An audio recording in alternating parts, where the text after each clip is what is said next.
ConservativeTalkServices.com. Number one for live and local conservative talk. I just would like to get your comments on that. I'm so glad that you're on the radio, and I want to thank you for that. I'll tell you why. 1019 and 94.1. I love these people. St. Louis is number one for conservative talk. News Talk STL. Tim Jones and Chris Arps in the afternoon. The 9 most terrifying words in the English language are, I'm from the government and I'm here to help. The more you remove voting from Election Day, the more opportunity you're offering for people to commit fraud. Are you not entertained? Are you not entertained? I think the Democrats are so short-sighted in this tactic they have now to just cheat at any cost to win elections. Nobody stands up. These people are crazy. I'm telling you, they're crazy. What are we doing wrong here? As a former leader in the House, I think you can put your finger on it. It's called leadership. We don't have it. Tim Jones and Chris Arps.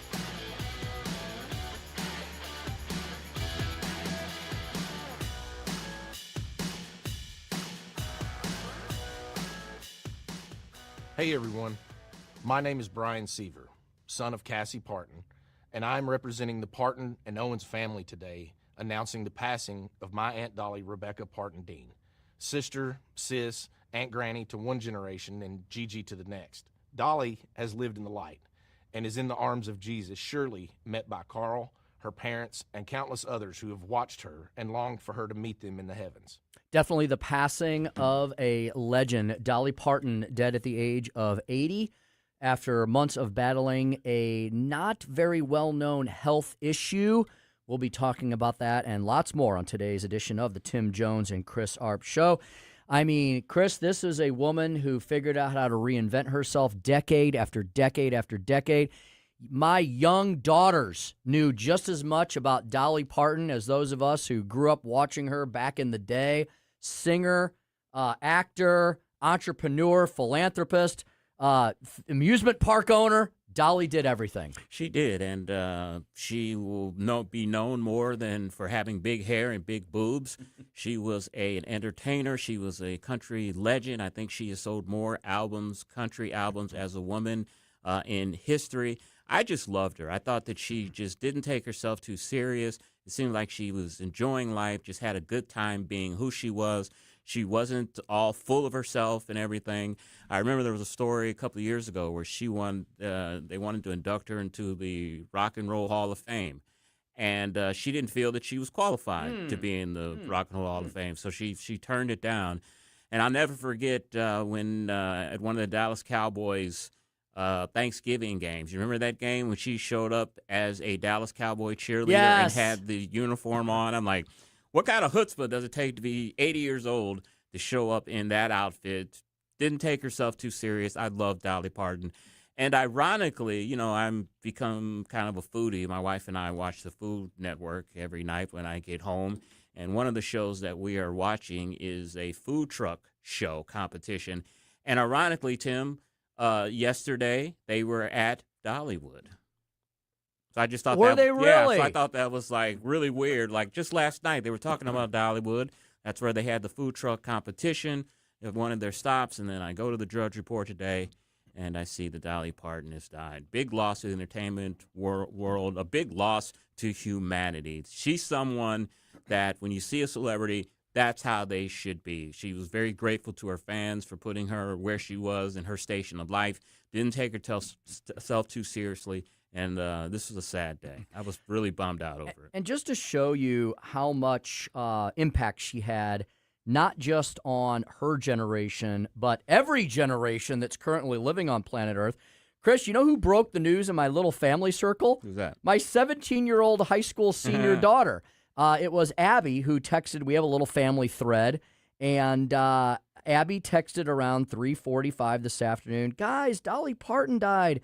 And my wife, Suzanne, who follows arts, culture, and music so much better than I do, said that she had heard that she had recently canceled, that Dolly had recently canceled some performances because of vertigo and shortness of breath. So at the age of 80, maybe she was suffering from some heart and circulatory issues, but we don't know the specific cause of death. She was 80 years old, but like you said, until very recently, she was very much in the public eye. She was making massive public appearances. I remember that performance she did at the halftime show during the Dallas Cowboys game, and she will be very missed. Her impact, I believe, will be felt for generations to come. Yeah, I watched the last video that she did, which was a few weeks ago, and she was talking about some of the health concerns that she had. She said that she had kidney stones, and she didn't go into exactly what her medical situation was, but she said that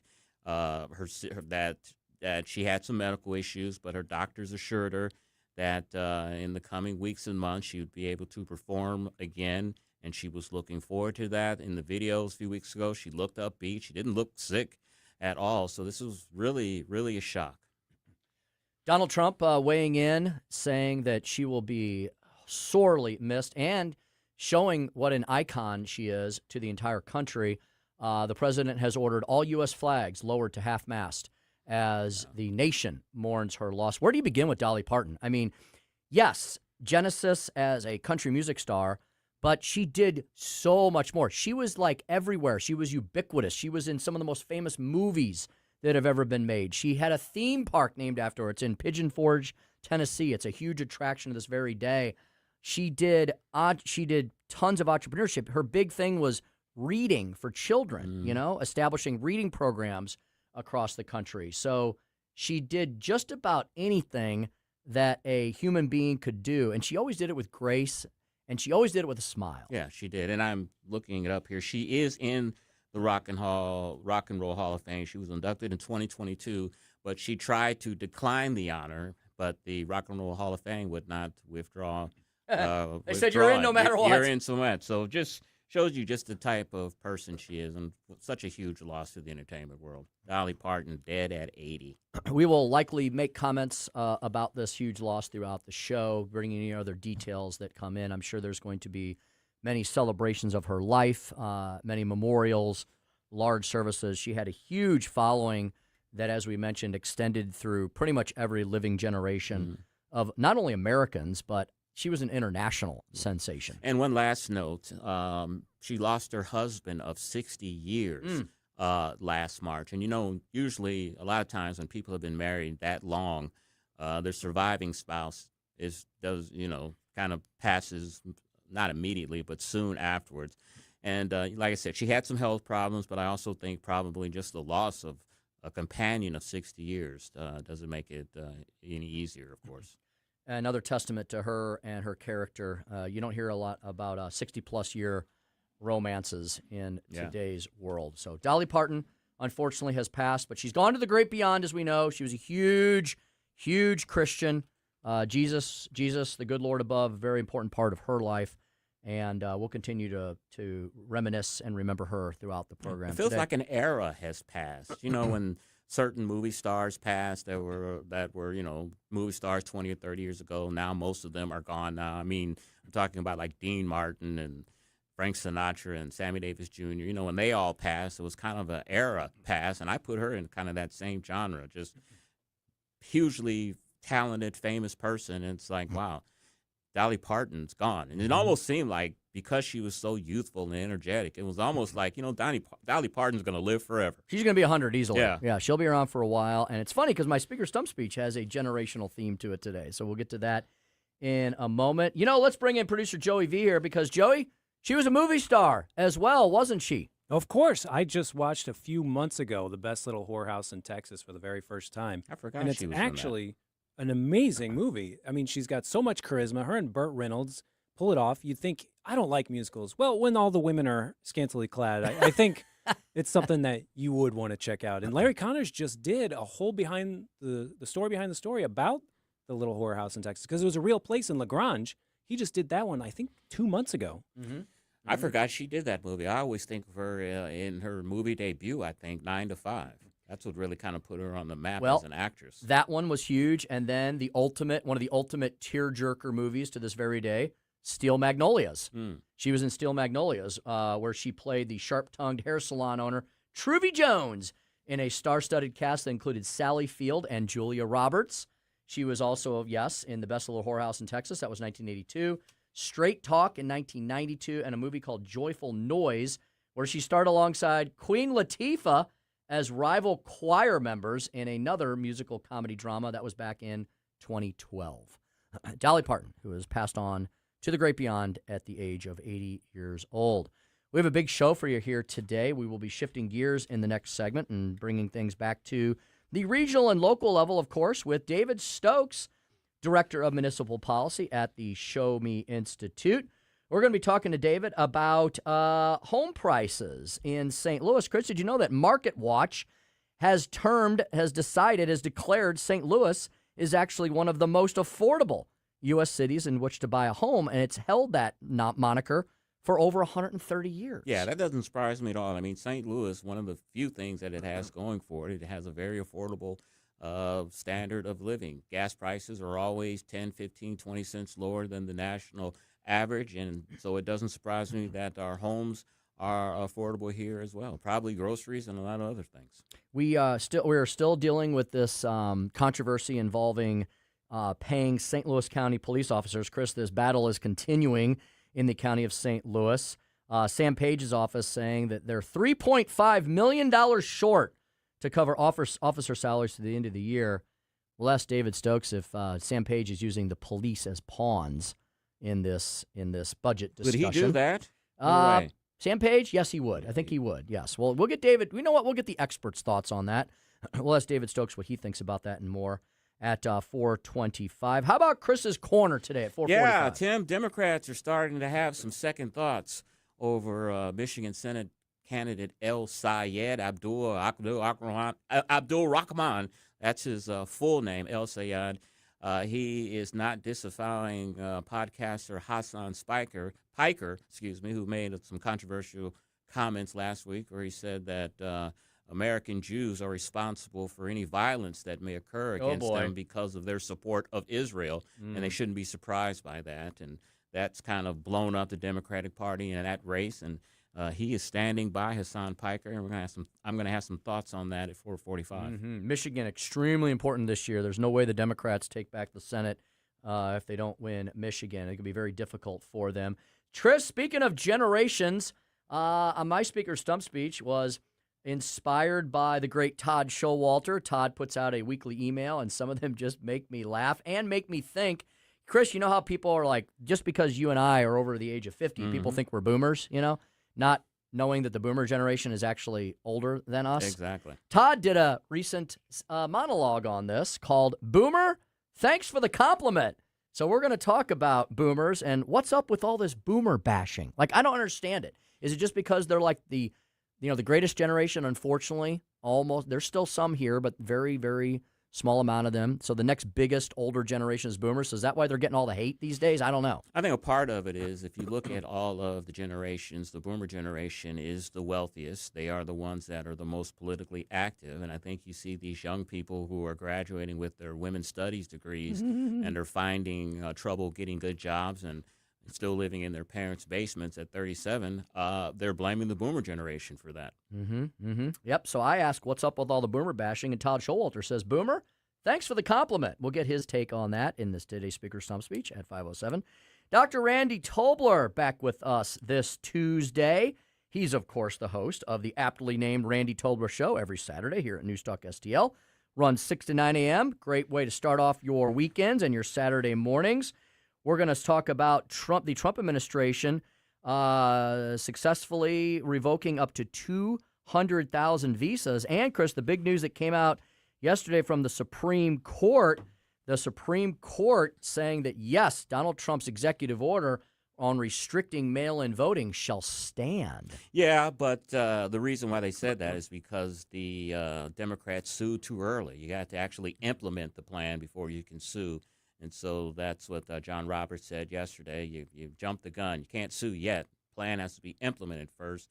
I'm sure there will be plenty of lawsuits coming forth once that plan is implemented. Yeah, this would be a great victory, though, for those of us who like election integrity. So for now, the Supreme Court allowing the Trump administration to move forward, imposing those restrictions. We'll see what the follow-up laws. It seems like the left is never done litigating until the last drop of ink is dry. So we'll ask the good doctor about that and what impact that might make on the midterms and more And then what are we talking about at 5:45 today? LinkedIn. Usually that site is for finding a job and networking among professionals. Well, some are finding another purpose for LinkedIn, Tim, and I'll tell you what that is at 5:45. Very good. Another purpose for LinkedIn. Yes.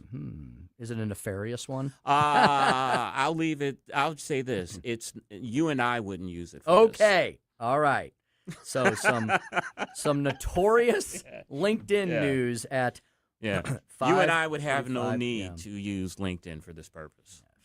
Does that give it away? Yeah, maybe. All right. It might. I won't tease it anymore. We don't want to give it completely away. Indeed, I saw the most hilarious video today on Twitter X, and it was about the subject of men playing in girls' sports.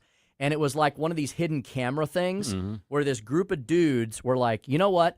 We're going to prove a point on something. And I guess one of their buddies lost a bet because they had this tall guy. He was like 6'2", right? Big, lanky guy. And I don't know why he got designated. Like I said, maybe he drew the short straw. They convinced him to dress up like a girl, okay, and compete. It was like some kind of high school open trials, or maybe it was college, open trials for track and field, right, where anybody could show up and run in these meets. And this guy, big, tall, lanky guy, but self-admitted, he said, I'm not an athlete. Right. I don't run. I'm not very athletic. And they're like, well, dude, you're the perfect guy. So they did like a whole makeup job on him. They made him look like a woman, okay? Was he an ugly woman? I wouldn't date him. So Chris, he doesn't warm up. Yeah. They give him a pair of sneakers. He goes to the starting line for this open meet, the 100-meter dash. He beats some of the best college female athletes in the country. Just some random dude. That surprises me because you look at Flo Joyner and some of these women are pretty fast. But these are college girls, Yeah. so it just proves the point that guys don't belong in women's sports. And one of these days, everyone on the left will realize that it's stupid to put them in there. Yeah. So. The NBA, WNBA, kind of gave a ruling on their rule not allowing transgender or men into their sports, but I didn't look into it and get the details of it. But they did. Red State actually has an article, so maybe our listeners can go to that. But Red State has an article on the WNBA has ruled on allowing men in their sports. I don't know if it's nay or not. Wouldn't you think that something called the Women's NBA would be for women? Well, Vic had a great joke this morning. I don't know if you're listening to his show, but he was talking about the WNBA stands for, in Elmer Fudd's voice, Wesleyan National Basketball Association. I thought that was I almost ran off the road when I heard him say that. Lesbians. The Wesleyan National Basketball Association. Vic is so great about creating new words. He's extremely talented. Well, there you have it. Well, we may ask Dave. We'll embarrass the heck out of David Stokes, and maybe we'll ask him about all those issues and more. No, we're going to boil it down to the regional, local level. We're going to be talking about all these things involving Sam Page, St. Louis County, home prices in St. Louis, and more. David Stokes is up next on Tuesday's edition of the Tim Jones and Chris Arps Show. Thank you so much for joining us and listening to us here at 1019 94.1 News Talk STL.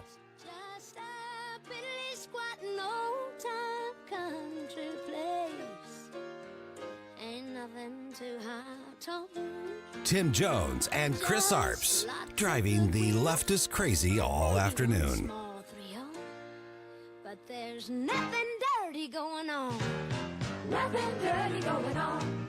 We get simple farmers, local businessmen, Congress folks from Austin, young boys looking for sin.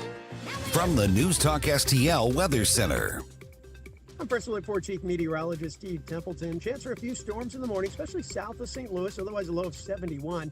A hotter, more humid day, a high of 89 degrees, heat index up to 96. And let's watch for some isolated storms that could develop in the late afternoon and evening. Otherwise, it's dry as we head into Thursday with a low of 68, a high of 87. Not quite as muggy. That's the latest from the First Alert 4 Weather Center. I'm Chief Meteorologist Steve Templeton. If you have a phone, you have a radio. Wherever I'm at, home, car, wherever. Download the all-new News Talk STL app. If you have a phone, you have a radio. Just the convenience on the phone. Streaming live on the mobile app. Love the new app. And listen anytime. Everywhere. Anywhere.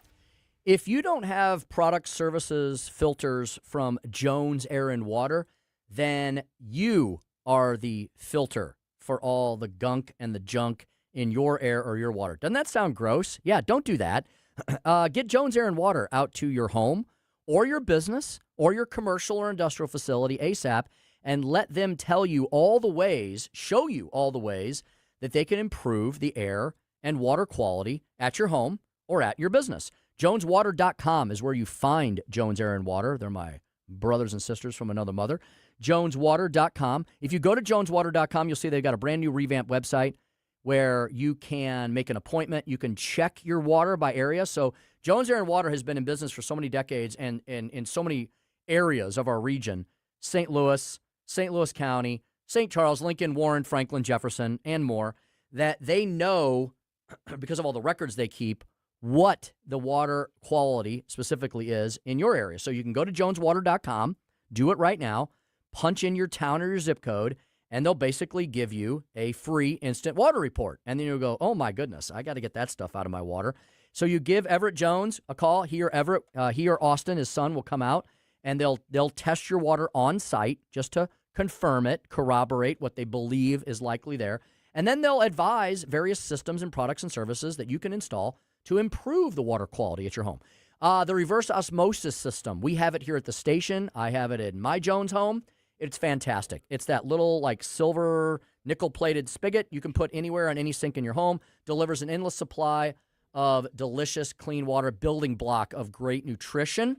And if you want to do the whole house, if you want to filter the water in the whole house, clean the water in the whole house, get the microplastics out of your water, the chlorine, even if you think you have really good municipal water, and St. Louis does in general, it still has stuff in it that you don't want to put in your body. So you can get the HTO system, the whole home system, the Hydrotech HTO system. Finally, how about a dehumidifier for the whole house? We have loved our dehumidifier. We have a humidifier too. We have loved our dehumidifier this summer because it has been excessively humid and excessively gross and really nasty. And that takes all those water droplets out of your air in your home, helps your AC unit work more efficiently, and you can set it at a higher temperature because it doesn't have to work as hard, saving you lots of money in the long term. So for all those products, services, and many more, I want you to check them out today. Go to JonesWater.com. That's JonesWater.com.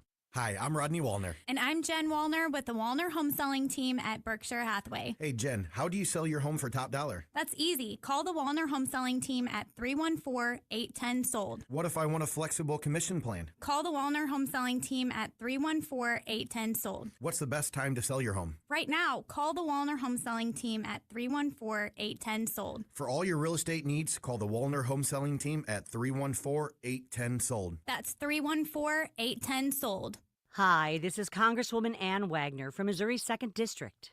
I work every day to put more money in your pocket, secure the border, protect our shared Missouri values, and keep our communities safe. Whether it's visiting one of my public events in neighborhoods around the district or by contacting my office, I want to hear from you. If you need help with a federal agency, please contact me at wagner.house.gov. Paid for by official funds authorized by the House of Representatives. Summer's here, and so is the freshest produce in town. At Anthony's Produce, we specialize in locally grown fruits and vegetables, straight from the farm to your table. Homegrown tomatoes, sweet corn, juicy cantaloupe, watermelon, and peaches, just to name a few. Plus, thousands of locally made products you won't find anywhere else. Need a fruit or vegetable tray for your next gathering? We've got you covered. Anthony's Produce on Jungerman Road or at anthonysproduce.com. Open 7 days a week. This hour of Jones and Arps is brought to you by Stifel. Contact your Stifel financial advisor at stifel.com. That's STIFEL.com.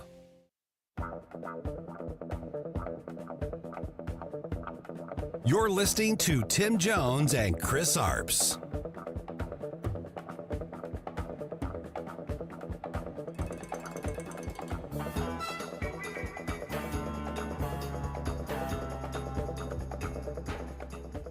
Tonight, the city of St. Louis is launching a new program to help victims of last May's tornado with their water bills.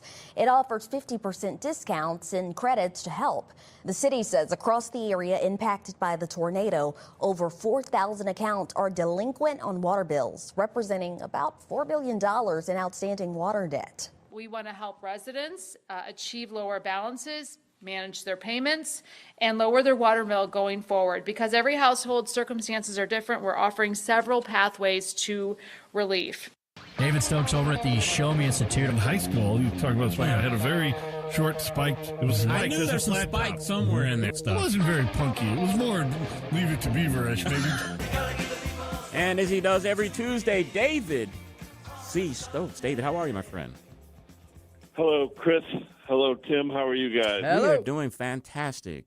All right, David, let's dive into this new program from the city, from the mayor. She wants to help tornado victims who are delinquent on their water bills get ahead. I guess my first question is, are these people receiving water bills and these homes are in uninhabitable? That's a great question. I would assume no. What I mean is I would assume that these are people who are still, if your home is uninhabitable, they should have shut off the water. You don't want to still be sending water there. So are these bills, that's a good question. Are these bills from over a year ago still unpaid, that they're still getting bills? Because those people, you understand, could use at least a discount. The city, of course, owns its own water division, so the city can give a discount in these cases whenever it wants to. It's not like it's a private. It should be a private water utility, but it isn't. So if it wants to give a discount to people who were damaged by the tornado and having trouble paying their bill, I get that, and that's fine. If it's just a discount to people who haven't paid their water bill, who weren't damaged or just aren't paying it, I don't think that's appropriate. But as long as it's tornado impacted, I'm fine with that. I will point out that the Show Me Institute's building was damaged, but it's my full understanding that we are current on our water. That's good. David, one of the big stories nationally that has been reported over the last few days that affects St. Louis is positive, I believe, in many regards. Would love your opinion on this. Apparently, Market Watch, the national kind of financial online outlet, has termed St. Louis as one of the most affordable U.S. cities in which to buy a home, and it's been that way for more than 130 years. We've spoken with you many times about affordability in the St. Louis region. The trade-off, Market Watch says, is that flatter prices means that St. Louis homeowners build far less wealth through appreciation than high-growth cities. But, David, from looking at home prices in our region, I think St. Louis has done pretty well. Your overall thoughts on housing and affordability here in the St. Louis lands? Well, it was a very interesting article, and not that it said anything new from, the recent decade or so, but to go back as long as the study it talked about did, back to 1890, and said a rather amazing fact that the home values in St. Louis have over 130 years have only increased 6% over the cost of inflation over that 130-year period. So obviously there's been substantial inflation since 1890, but home values just 6% over that. And that's compared to most other metropolitan areas which have seen home values over inflation of a couple 100% or in a few instances into over 1,000%. So it's really an amazing distinction, and it is both good and bad. There are certainly good aspects of it. Affordable housing is a wonderful thing. To be able to buy a nice home and not have to spend on a modest income is a great thing and a benefit of living in the St. Louis region. And let me get into the reasons why. The primary reasons why housing is so affordable here that the article touched on in part is that, first of all, the article gave a little more detail. We built a lot of houses here in the 1920s and 19-teens and 1930s as this region was growing and the city was growing. So as growth then stalled after World War II, we had a lot of housing to sort of serve the people we have. The next part of that relates to the fragmentation of the St. Louis region. We hear a lot of criticism of fragmentation, meaning a lot of different cities, a lot of local governments. But there's good aspects of it, too. And one of the best aspects of that is, if you've got a whole bunch of cities competing with each other, they can't pass, like, absurd planning requirements like urban growth boundaries or really strict zoning. So because of that fragmentation, we have the most liberal zoning laws in America, and I mean liberal there in a good way. like not as in not strict, as in if you want to build something, you generally can. So we've allowed places like St. Charles to build a lot of houses over the last 40 years and becoming the third largest county in the state of Missouri. So that allowance to build and expand our supply is wonderful, and that's the good reason why housing is so affordable here. The bad reason, of course, is that it's supply and demand, and frankly, over the last several decades, there has not been much demand for people to move to or come to the St. Louis area, and that's unfortunate, and hopefully we can turn that around. David, we've discussed with you over many shows about the St. Louis Water Department, including today. We've talked about how the infrastructure is over 100 years old. We've talked about how the water is artificially low when it comes to billing people. There was a story today in the Post-Dispatch that a whistleblower has come forward saying that the city has been falsifying water quality test results. Your thoughts?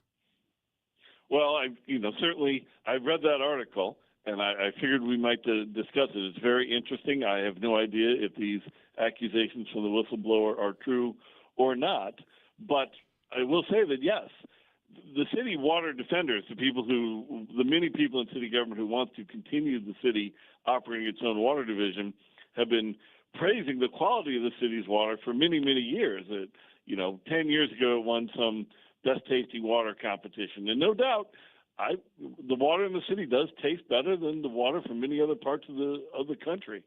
But if the water quality reports have been falsified, as this whistleblower is stating, then that would be very troubling, very, very troubling. And in my opinion, just one more reason to do what the city needs to do anyway, which is fully privatize the water division. Every place that has a municipal water division needs to privatize it into a regulated private system, which will do just a better job of it. That's Kirkwood. That's the city of St. Louis. That's, for your outstate online listeners, that's Springfield and Kansas City, too. It's just a no-brainer move in the modern environment. Yeah, David, the major problem with the city of St. Louis's water infrastructure is that it's big, it's vast, and it's old, right? So it needs, and I think we've been hearing about this for at least 2 decades now. So I'm not sure if they've made any improvements or not, but it's not going to get better with age, right? Unless they start replacing massive amounts of it. Well, they took from the RAM settlement funds that they finalized the last distribution of a few months ago. A good portion of that went to water repairs, and that was a great use of it. Yes, look, it's not like I'm blaming city government for all this with the water division. A huge part of the problem is just that it's old. They built it 150 years or so ago. And yes, they haven't invested as much as they should have in recent decades in maintaining it. But all that aside, it's still old, So how much you can sell it for and how you privatize it for a system like that, it's certainly easier said than done. Kirkwood's privatization efforts, which I think they should do for their electric and water utilities, will be much simpler. What Eureka did several years ago, privatizing its system, even though that was a little more well-based on the water, is certainly an easier process than the city would do. But the water system is in trouble. Leaving these whistleblower complaints aside, we know how bad the whole system is and how they're having to dramatically increase prices in recent years. And there's nothing wrong with those price increases, but it's time to just privatize the whole system into a regulated utility. People assume Missouri American would be the primary bidder. While that does seem likely, you'd want to open it up to as many water companies around the country, around the world, as possible to bid on it and get the city of St. Louis a huge payout, hopefully, and improve the overall system for the people of the region. David, more dysfunction with the St. Louis public schools. We've talked with you about how they're having declining enrollment. There's been stories about closing down schools, and, of course, the teachers' unions are adamantly against that. Post-Dispatch has a story today that the city public schools, St. Louis City Public Schools, plans on spending $24 million on renovating schools that they're likely going to close next fall. How much sense does this make? It just makes no sense, and it's so frustrating that there's still. It's like, if you got a contract, cancel it. buy yourself out of it. The idea that you're renovating and spending money on buildings you're intending to close, unless you have some plan to actually sell those buildings, to convert them into apartments or commercial use, if you really think you can sell those buildings and you just need to fix them up to do that, I would understand that. But I don't think that's what it largely is. And if I'm wrong, I'll correct myself. I think it's just they had plans years ago to rehab these buildings, and whether it was tornado damage or declining enrollment, so whatever the reason, they're just not able to step back and say, hey, we should change what we're doing. They're just there to spend the money. And it's similar, I would say, to all these. I know as we get closer to November, we'll talk about these school district tax increases, either in Hillsborough or Webster Groves or Parkway school districts. They have these giant tax increases going forward, really large ones, especially in Hillsborough and Webster Grove school districts, to sort of expand services, and yet no one seems to be staring at the demographic data that all these school districts are going to have far fewer kids in them in just a couple of years. So here they are, tax, grow, spend, and they're not dealing with the reality of the situation, whether that's clearly the case in the city of St. Louis where they're fixing up buildings they're going to close, or these tax increases in the suburban school districts where they're going to expand, even though everybody knows that in a very short period of time they're going to have far fewer kids to be dealing with. David, Show Me Institute has had a ton of events recently, and I believe you have one more this week, another one of your insiders hours here in the St. Louis region. We do. But unfortunately for your listeners who are, clamoring at the phones to call in right now, like it's a telethon over the TV station back in the 80s, it is sold out. Our wow! MAC is completely sold out. So that's obviously good from the perspective of people, our supporters and fans are interested in what we have to say. Unfortunately, though, usually when we talk about it, we say, get your listeners, get on, sign up. But this time, it is completely and totally sold out for Thursday. You'll have Thank more. You for allowing us to. Oh, yeah. People should be going to our events page regularly. People should be signing up for our emails so that they get invitations to these events. It comes for anybody who signs up, makes a donation to Show Me Institute as a 501c3, whatever it may be. We have tons of events. We have more and more.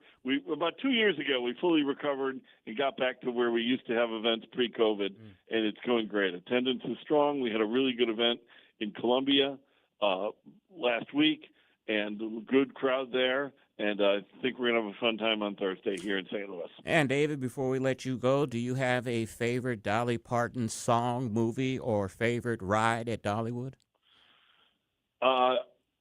Wow, great question. I should have seen that coming. First of all, my wife is very upset today. She is a huge Dolly Parton fan, and she is from Knoxville.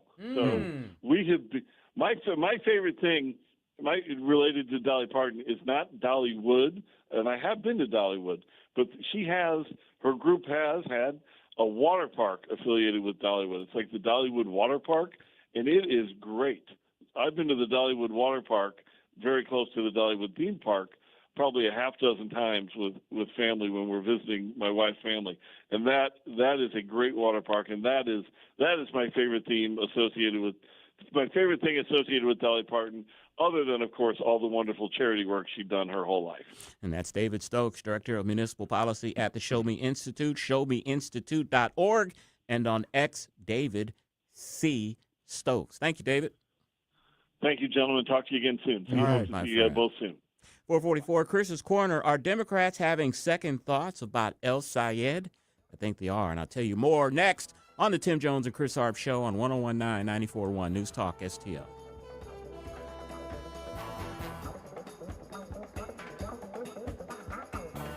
Dropping truth bombs and making you think. It's the Tim Jones and Chris Arps Show. There are some dudes in a bar with busted heads and broken jaws. What hit them? From the News Talk STL Weather Center. I'm First Alert 4 Chief Meteorologist Steve Templeton. Chance for a few storms in the morning, especially south of St. Louis, otherwise a low of 71. A hotter, more humid day, a high of 89 degrees, heat index up to 96. And let's watch for some isolated storms that could develop in the late afternoon and evening. Otherwise, it's dry as we head into Thursday with a low of 68, a high of 87. Not quite as muggy. That's the latest from the First Alert 4 Weather Center. I'm Chief Meteorologist Steve Templeton. If you have a phone, you have a radio.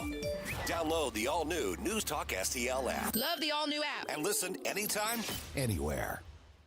I'm Dr. TJ, owner of the Institute of Natural Health, co-owner of Optimal Nutraceuticals, and the host of Wellness One. Wellness One is designed to cut through the nonsense and provide you common-sense science-based information regarding health and wellness. On the show, we discuss topics like thyroid health, gut health, hormone optimization, and many others. Our show airs Saturdays at 10 a.m. and 2 p.m. and Sundays at 11 a.m. and 3 p.m. right here on Newstalk STL. And you can visit us at inhstl.com. That's inhstl.com.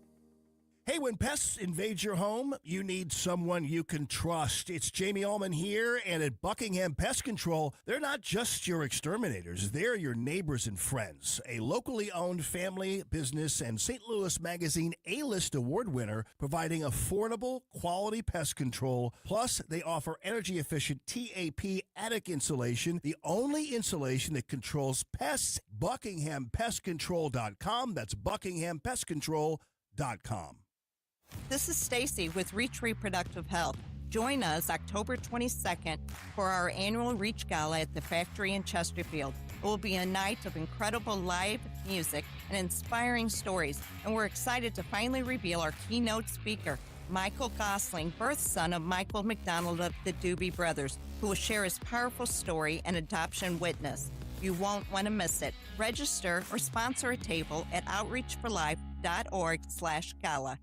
Hey, Columbo here for Intervine, a great local company that has customers all across the country due to the quality of their products. Intervine has the best flashlights, lanterns, headlamps, and even batteries, including the new Monster 2000 Lumen waterproof lantern and the Sentinel 2000 self-defense flashlight.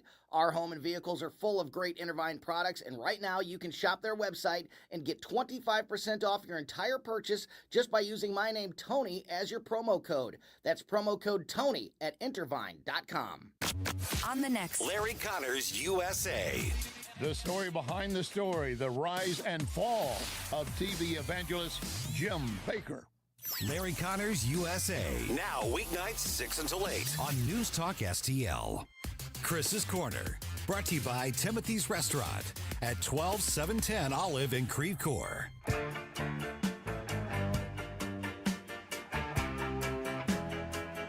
You're listening to Tim Jones and Chris Arps. Chris.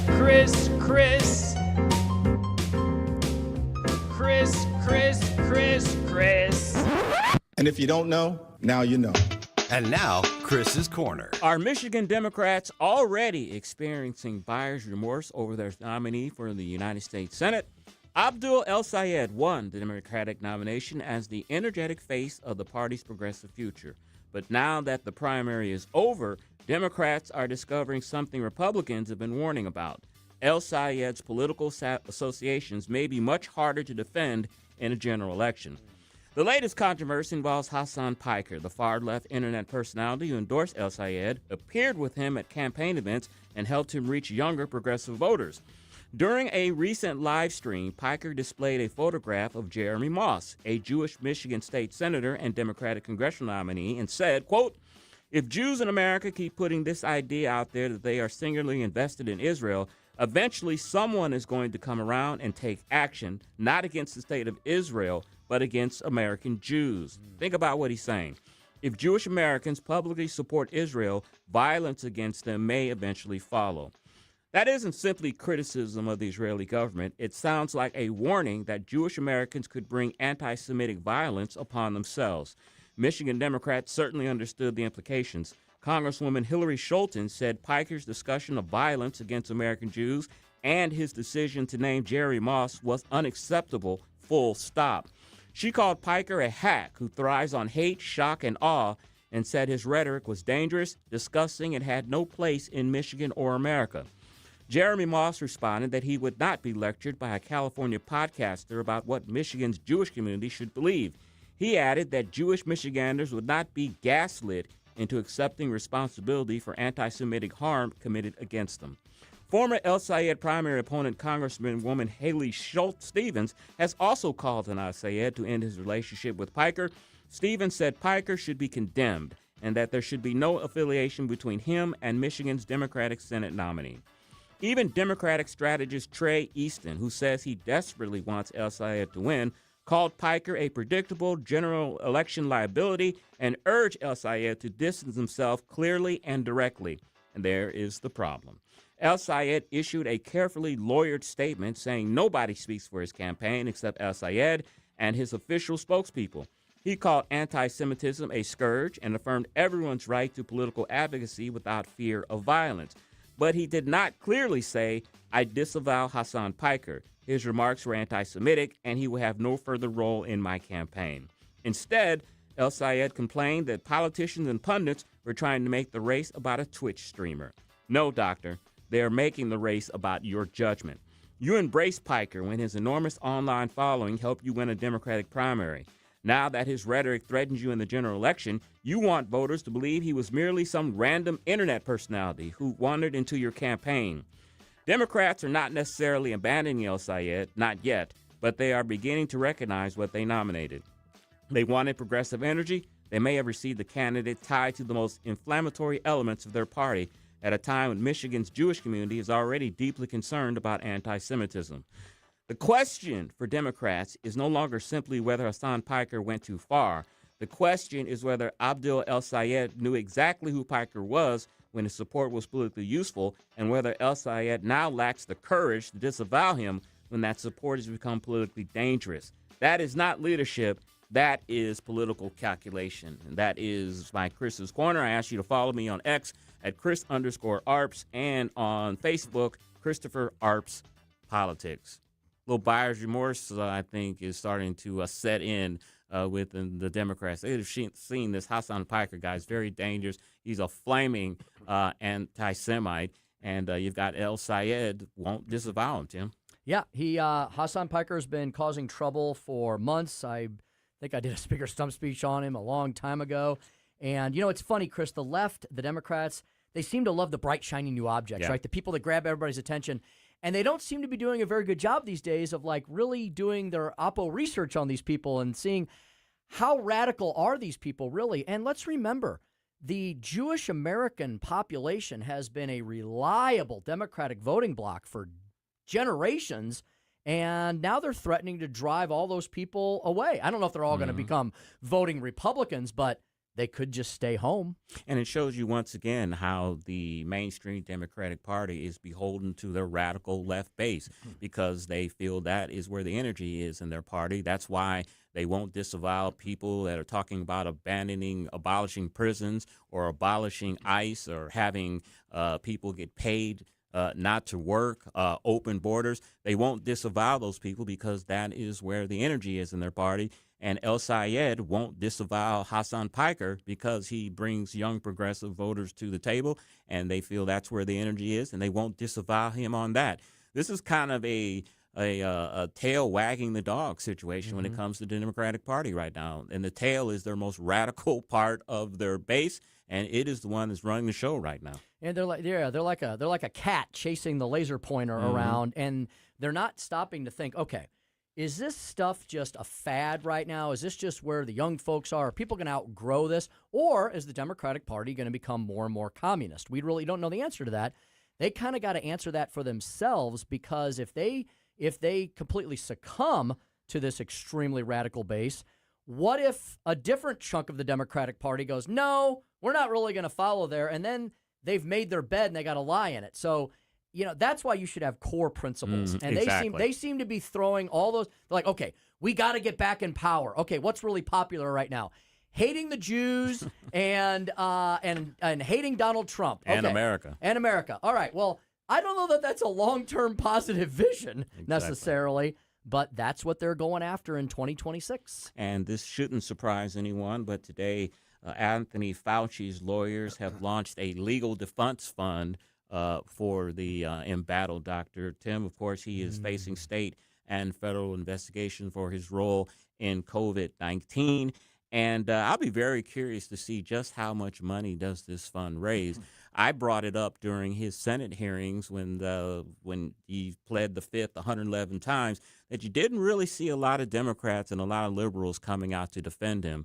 Does that equate to them also not investing in his legal defense fund as well?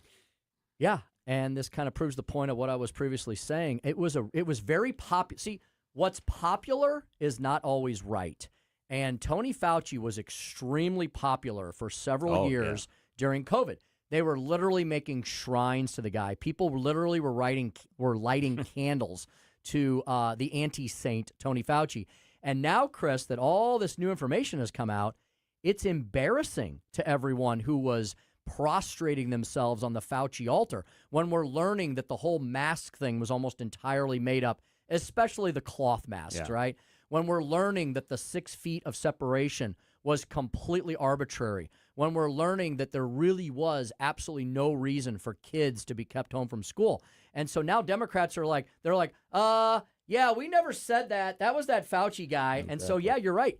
Who wants to come to this guy's defense at this point? Nobody wants to be in the same room as him. Exactly. And, of course, it's Tuesday, and that means it's primary day here in the United States. The two states that are having primaries are Oklahoma has a governor's primary, state representative, state senator there in Oklahoma, who was endorsed by President Trump, is running.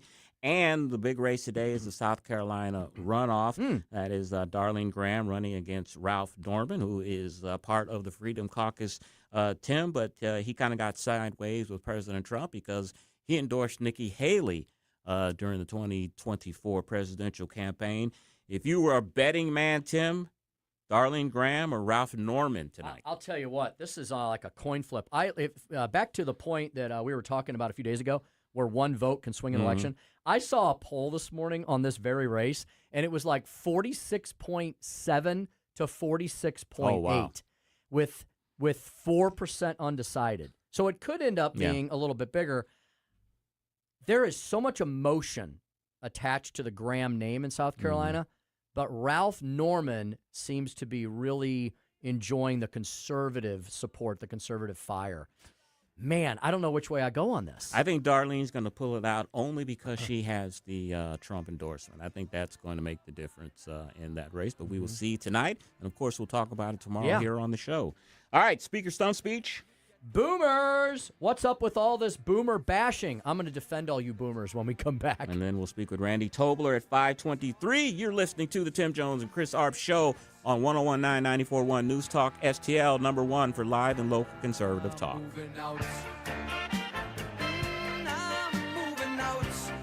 This hour of Jones and Arps is brought to you by Stifel. Contact your Stifel financial advisor at stifel.com. That's STIFEL.com. Hi, it's Ken Williams, and my favorite Capriati sandwich is the Cap Pastrami. You've got hot pastrami, melty Swiss cheese, crunchy coleslaw, and zesty Russian dressing. What else do you need? I love Capriati's, and you will too. On Manchester at McKnight and Rock Hill, and now in Creve Coeur on Olive, just 1 mile west of 270.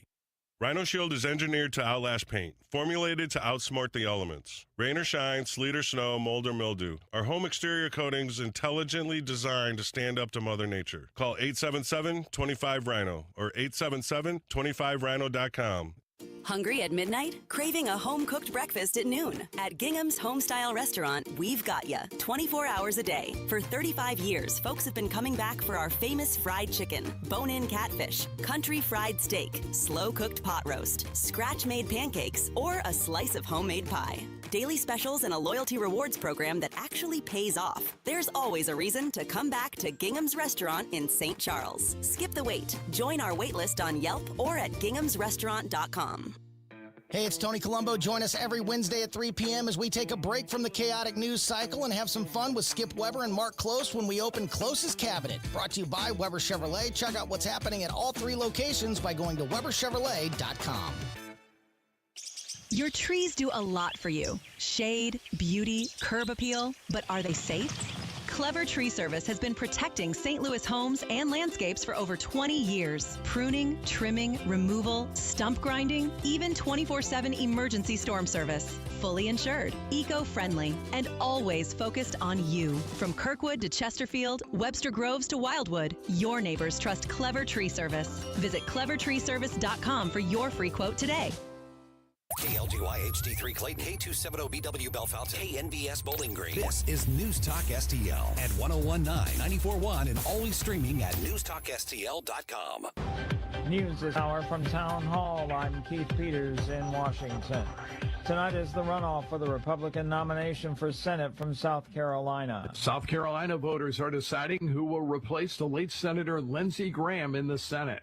President Trump has endorsed and campaigned for Senator Darlene Graham, Lindsey Graham's sister. She will be somebody you're going to be very proud. You vote for her, you're going to be very proud of that vote. Darlene Graham is serving as an interim replacement for her brother.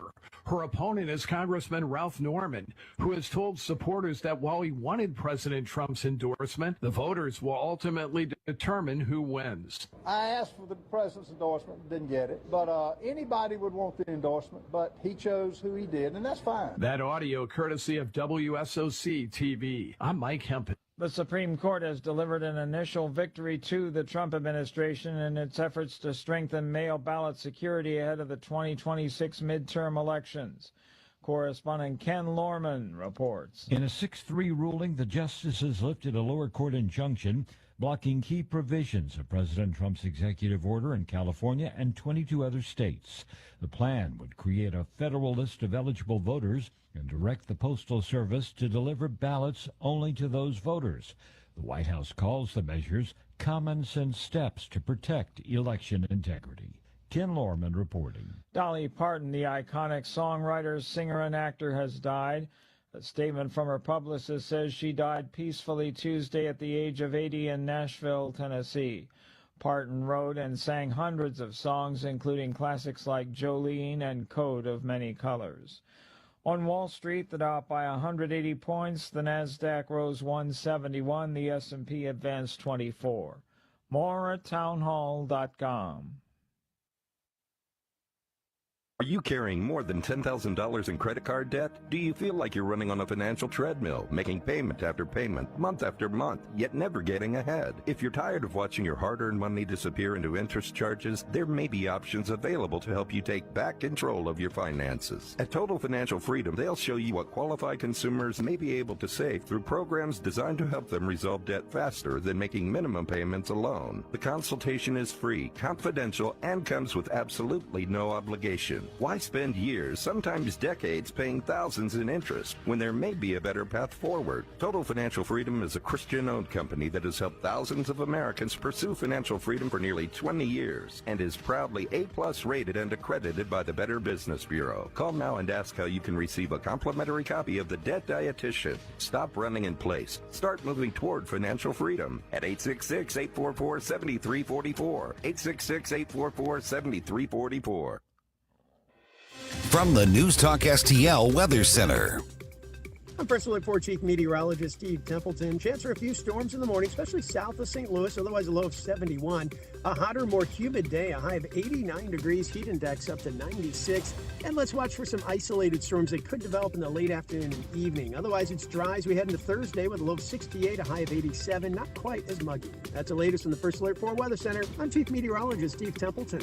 This hour of News Talk STL is brought to you by Stifel, serving investors for over 130 years. Contact your Stifel financial advisor at stifel.com. That's STIFEL.com. 1949, the last time a Republican held the top post in St. Louis City. A gallon of milk was 84 cents and streetcars ran down Grand Avenue. Unfortunately, St. Louis City streets are no longer the epicenter of family and business life. In the 80 years of Democrat control, our city has been on a steady decline. Hello, Kirk Ilsinger, chairman of the Republican Party for the city of St. Louis, and we believe it is our duty to provide a different path forward. I invite you to our meetings the first Thursday of every month. Learn more at stl-gop.com. Paid for by St. Louis City Republican PAC. Curtis Farber, Treasurer. The Vic Borselli Show. Very active, very fun chat box. Cinderfer. Hi, Cinderfer. Hey, how you doing? She says, yo, Vic, baby. verbatim, yo, big baby, with an exclamation point. How else are you supposed to read that? I was driving, had to pull over to comment. I was going to say how sexy the beard is, but I'm afraid of your wife. Hey, I'll tell you what, I would be. Vic Vorselli, live and local, weekday mornings at 9 on News Talk STL. Free speech is alive and well in America right here. It's about time somebody stood up for true American values. What this country needs is some backbone. Finally, a president who wants to make real change. 101.9 and 94.1 News Talk STL. Tim Jones and Chris Arps in the afternoon. The 9 most terrifying words in the English language are, I'm from the government and I'm here to help. The more you remove voting from Election Day, the more opportunity you're offering for people to commit fraud. Are you not entertained? Are you not entertained? I think the Democrats are so short-sighted in this tactic they have now to just cheat at any cost to win elections. Nobody stands up. These people are crazy. I'm telling you, they're crazy. What are we doing wrong here? As a former leader in the House, I think you can put your finger on it. It's called leadership. We don't have it. Tim Jones and Chris Arps.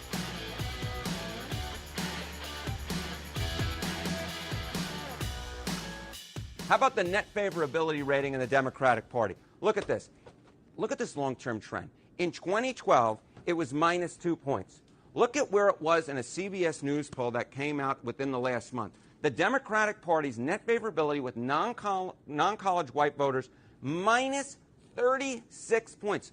So the short-term trend, not necessarily good for Republicans and Donald Trump, but the long-term trend's really, really bad for the Democratic Party. Really, really bad. We're talking about, what is this? This is a 34-point drop over the last 14 years. And even if Donald Trump is struggling, remember, it's which side is losing more. Welcome back to the Tim Jones and Chris Arps Show, 101.9, 94.1 News Talk STL. It is 5:06 in the p.m. on August 25th, 2026. We are all reminiscing and mourning the passing of an American legend, Dolly Parton. If you hadn't heard yet today, she unfortunately passed away at the age of 80 years old. Chris, she was last seen publicly on June 24th, and I had not heard about this, but she opened up Dolly's Tennessean travel stop. So I guess this is like a big Buc-ee's or a Wally's. Oh, yeah, I heard about that. Yeah, I didn't know about this. The Cornersville, so in Cornersville, Tennessee, the Cornersville location marked the debut of a first-of-its-kind roadside destination inspired by Dolly Parton's lifelong connection to the open road. She said, well, the doors are open, and I could not be prouder. Whether you're hauling loads, hauling the family, or just passing through, we built this place for you. Good food, real rest, a little music, and people are genuinely glad you stopped in. She died peacefully in Nashville, Tennessee on Tuesday, according to a press release released by her family. Yeah, sad day. In the last video that I watched of her, she was talking about opening a hotel somewhere in Tennessee real soon as well. So she was multi-talented actress, musician, but also apparently an entrepreneur. Indeed. And, she seems so full of life and energy, but, once the good Lord brings you up to the age of 80, even though you may have that youthful exterior and lots of energy, sometimes things affect you differently. Yeah. I think we can testify to that as we get a little older. Things are a little harder, right, to come back from. And unfortunately, she apparently was suffering from something that led to a demise. She was apparently in the hospital for 4 or 5 days. At that age, a lot of times it's congestive heart failure or something with the circulatory system. So may she rest in peace. I know she's smiling at us from the great beyond, reunited with her family and friends. Yeah, exactly. And I think also, too, which may have contributed to her death, as I stated, her husband of 60 years died a year ago in March. And, 60 years with one person, you don't get over that very quickly. Hard to lose a partner when you've been with them for 6+ decades. So for those of you who are Dolly Parton fans, we feel your pain. We're sorry to lose this living legend as well. And there will be many, many, many memorials and remembrances, and I'm sure there'll be lots of biopics on TV, and I wouldn't doubt if there's a movie made about her. Joey, maybe there'll be a movie that you'll have to go see, The Life and Times of Dolly Parton. I know there was something called A Hard Candy Christmas, and I don't know if that's about her life and times, but I'm going to watch that tonight in honor of Dolly. Very good indeed. Tim Jones and Chris Arps Show rolling on here. Thanks for joining us. I should mention that there are 2 huge events of our own. Speaking of events and being out in the public, we have 2 huge events coming up this September, which is right around the corner. We have the annual St. Louis County Lincoln Reagan Day dinner. Chris Arps will be emceeing that, and he'll be introducing Newsmax personality Rob Carson as the keynote speaker that night. You can have this awesome dinner with the full program and all the fixins for only $75. That is a steal in today's world. Go to newstalkstl.com, newstalkstl.com for a link for tickets and details. Get them while they're hot. This is at River City Casino, a beautiful facility in South St. Louis County. Right after that, not even 1 week later, on Friday, September 25th, we're very excited that our good friend, frequent News Talk STL contributor Paul Kurtman, former Missouri State Representative, bringing back his famous star-studded dinners. Paul is bringing Nick Shirley to the St. Louis region. Nick will be appearing at the St. Charles Convention Center Grand Ballroom.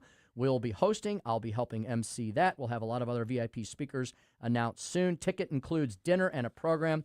Everything must be purchased in advance. You need to go to newstalkstl.com, newstalkstl.com for the Nick Shirley event. Paul said ticket sales are going very briskly.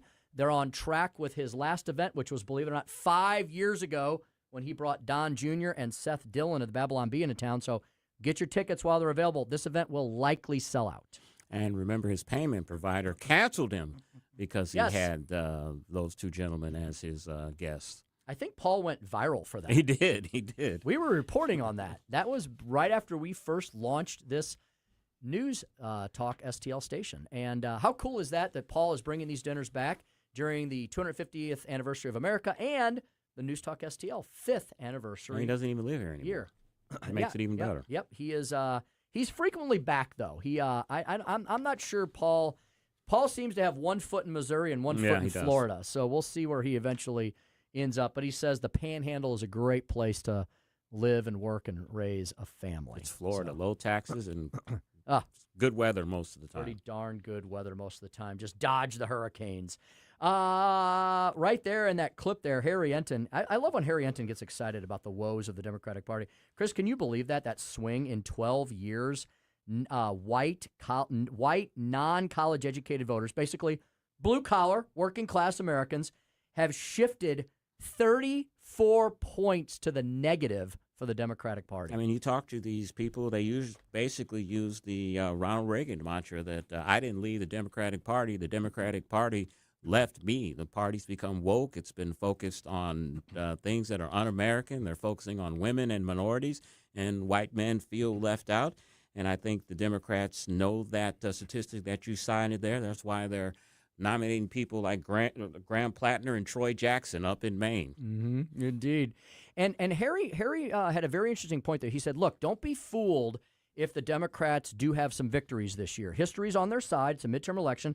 Harry was basically saying in the short term, the Democrats may win this year. But Harry was pointing out the Democrats have a long-term problem because one of their most consistent voting blocks, blue-collar Americans, are leaving their party in droves. Yeah. So. A little disconcerting, the news over the weekend that Jared Kushner, the president's son-in-law, met with Hakeem Jeffries over the weekend. That kind of signals to a lot of people that the White House is expecting to lose the House, and they want to try to set some type of good grounds for that relationship next in January. So for those 2 years possibly in the desert. So hopefully the Senate remains in Republican hands. Donald Trump's not going to be going anywhere until his term ends, and then we'll see what happens in the big national election of 2028.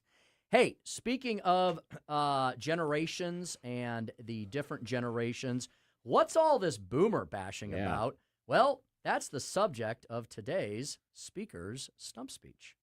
Listen to me, listen to me. I'm very consistent. I'm a very stable genius. It's time for the Speaker's Stump Speech, sponsored by Hanson's Tree Service at hansonstree.com. So all the objections are actually, I believe, driven by a very nefarious system, by the way, which I think is funded. My theory is it's funded by China or other bad actors who are competing with us, because we had one site that we actually have an FBI investigation where it was a very rural community. There was no reason for all these people to be uptight about this data center. It was going to be way away from everybody's house. And they had 250 people show up to the town hall to protest. Well, they checked IDs. 90% of the people weren't even from that community. Nowhere close. They were being shipped in from as far away as California. These were paid professionals. Who's paying them? Because that's kind of worrisome to me. And when you start losing the narrative and we don't have enough data centers or energy production, China will kick our butts. And this is the race of our lifetime. This is the next space race. If we get this wrong, it will not just hurt our economy, but everything we think is important into the future. So I played that clip there because that is from Congressman Dr. Rich McCormick. Sounds like he's basically the Bob Onder of Ohio. He is a doctor. He's a congressman. He's also a Marine Corps veteran and a helicopter pilot, a combat vet. And I don't know if he's a boomer or not, but he's probably in his late 50s, maybe early 60s. So he may not quite be a boomer, but I'll bet you all of the younger folks are accusing him of being a boomer because he's defending data centers, as a lot of us folks who are, I think 45 and up are. Like we recognize the existential threat of China. We've lived through so many crises in our lives, and we've realized that the important thing is for America to lead in all of these things. Look, I understand the concern about data centers and AI, but when did Americans decide that we were going to be America last, that we were not going to promote American energy, that we were not going to promote American technology, that we didn't want America to be a leader, that we were just going to be a bunch of Neanderthals and Luddites? So it seems like some of the younger folks are a little skeptical of all this and are wondering whether or not we should be a leader in these technologies. So we're having a little bit of war of the generations here. And I've noticed, Chris and I have noticed, since we're kind of in that in-between zone.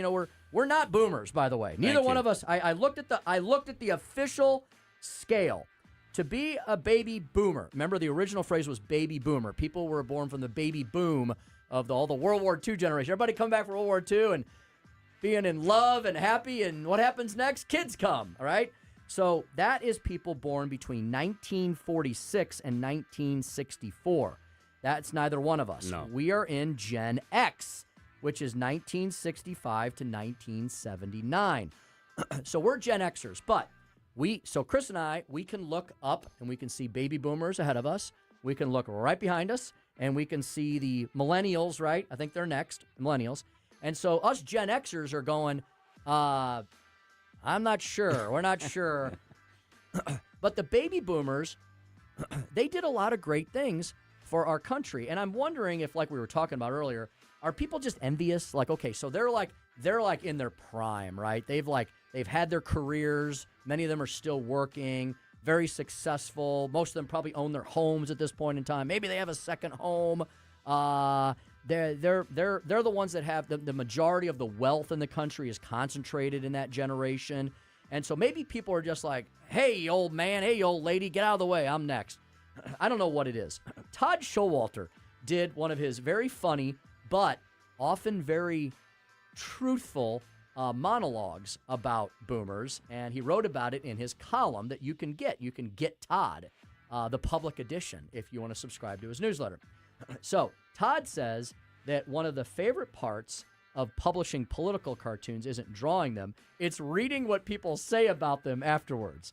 That's because no matter what the cartoon is about, Todd says, doesn't matter if it's taxes, Congress, the media, immigration, the latest government program that somehow costs more than the gross national product of Earth, I know exactly what's coming. Within minutes, some young whippersnapper left-wing commenter will storm into the conversation, crack his vape pen, rub his goatee stubble, and unleash what he believes is the nuclear weapon of social media debate. And we've all seen this in our comments. Okay, boomer. And that's it. That's like the big supposed takedown that Todd has noticed in a lot of the comments about his cartoons. It's not an argument, not a fact. It's not even a real complete sentence or a thought. It's just, okay, boomer. Todd says, apparently, I'm supposed to read those two words, stare wistfully out the window while Perry Como plays softly in the background and whisper, well, I guess I've been defeated. Instead, I usually laugh hard enough to scare the dog. because I don't think they realize they're using the least intimidating insult in human history. It's like trying to offend Arnold Schwarzenegger by calling him muscular, or insulting Taylor Swift by pointing out that she has fans, or telling Warren Buffett he's suspiciously good with money.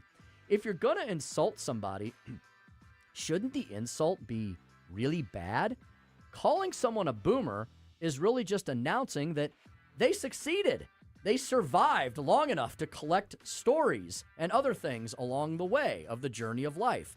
We've lived, us boomers have lived through rotary phones, cassette tapes, paper maps, rabbit ear antennas, disco, mullets, fax machines, and television remotes that required actual physical effort. We've watched fashions disappear, come back, disappear again, and somehow return looking even worse. We've survived enough trends to know that most of them actually end up in a yard sale. That's called experience. It's not a character flaw. The part that fascinates me is how, okay, boomer, has become the duct tape of social media arguments. It apparently works on everything.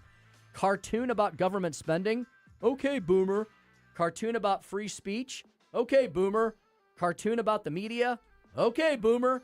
If I drew a cartoon reminding people to floss twice daily, someone would undoubtedly respond, imagine caring about teeth. Okay, boomer. At this point, I'm expecting someone to write, your cartoon cured my seasonal allergies. Okay, boomer. Then there's another modern mystery, the bruh, B-R-U-H. What exactly is bruh? As near as I can tell, it's a greeting, an insult, an apology, an expression of amazement, disappointment, excitement, confusion, and occasionally a substitute for actual vocabulary and words. Entire conversations now consist of people saying, okay, boomer, or bruh, back and forth like two malfunctioning smoke detectors. If Abraham Lincoln gave the Gettysburg Address today, it would probably end, government of the people, by the people, for the people. Bruh. Shakespeare wouldn't have written Hamlet. He would have written Brullet. What really makes me laugh is that every one of these commenters thinks he's a fearless, independent thinker while typing the exact same response as the previous 12,000 people before him. Imagine joining a marching band playing exactly the same note as everyone else, then announcing that you're the musical rebel. I picture them sitting together in an apartment furnished entirely with IKEA shelves that lean slightly to the left, sipping Trader Joe's oat milk while somebody probably announces, guys, I just commented, okay, boomer. The room erupts, high fives, a standing ovation. Someone lifts a lavender candle. Another person begins knitting a protest sign. CNN interrupts programming to report democracy has once been saved. Meanwhile, I'm already halfway through drawing tomorrow's cartoon. Look, every generation enjoys making fun of the generations that came before it. That's perfectly normal. Somewhere in ancient Rome, there was probably a teenager rolling his eyes saying, whatever, centurion. But at least he probably had the creativity to invent his own insult instead of borrowing one from the other 1,000 teenagers hanging around the Colosseum. So by all means, keep calling me a boomer. Every time you do, you remind me that my cartoon bothered you enough to stop scrolling, type a comment, and announce to the entire internet that your strongest rebuttal consists of 2 overused words. That's not exactly the devastating own yet you think it is. In fact, if okay, boomer is still the best comeback you've got after all these years, who's the one stuck in the past? Because from where I'm sitting, I'm already drawing tomorrow's cartoon, and you're still coloring outside the lines in the same one from the day before. And that's the Speaker's stump speech for today. Yeah, I think there's always been criticism of different genres. You remember in the 60s, their big saying was don't trust anyone over 30, but there wasn't a jealousy type of factor in that. It was just being against the man or being against the establishment. I think with this, and I said it earlier, I think a lot of the younger generation see that the country's $40 trillion in debt. They blame the boomers for that. They've been told for years that the country is in decline. Well, why is it in decline? Because of the boomers. They're graduating college with $100,000 worth of debt. They can't find a job. They can't buy a house. They're living in their parents' basements. Boomer generation are usually have traditional values that they don't really accept anymore. And so I think they're basically looking at the boomer generation as responsible for their problems. Yeah, we need to become the nation of personal responsibility. Yeah, amen. Again, you know? And look, if you think that the boomers have done you some great wrong, well, then you should go about fixing it, yourself. Chart your own path, and don't. If you think that mistakes have been made by the generations ahead of you, don't make them again. Yeah, their solution, though, Tim, is the Democratic Socialists of America. Yep. That's their solution. Yep, which is, again, allowing somebody else to completely screw up things even more. Well, there you go. To all the boomers out there, we love you, and we thank you for listening to the program. Next up, I think he's a boomer, Dr. Randy Tobler. He's the host of the Randy Tobler Show on Saturdays. We're going to talk to him about the Trump administration revoking 200,000 visas, this mail-in voting executive order, and more when we come back on the Tim Jones and Chris Arps Show, 101.9, 94.1 News Talk STL.